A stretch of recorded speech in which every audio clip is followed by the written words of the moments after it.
কাকু এটা কি? কেন তুই জানিস না? এটা মোবাইল, এতে কথা কওয়া যায়, এতে গেম খেলা যায়, তুই জানিস না? কাকু এটার দাম কত? 5,000 টাকা। 5,000 টাকা? বাবারে আমার দরকার নেই, এই টাকায় আমার বাবা 2 তলা ঘর করতে পারবে না।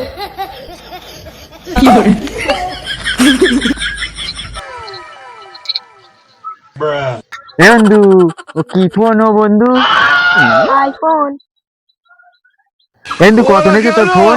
1,00,000 টাকা। 1,00,000 টাকা নেছে? কেন তুমি জানো না? কেন কি করা যায় বন্ধু এই ফোনে? এই ফোনে ফ্রি ফায়ার খেলা যায়, তারপরে ভিডিও দেখা যায়, তারপরে ছবি তোলা যায়। বাবারে 1,00,000 টাকায় ওরকম ফোন 50টা কেনা যায়। এই যুগে কিবোর্ড ফোন চলে না, আমার মতন আইফোন চলে।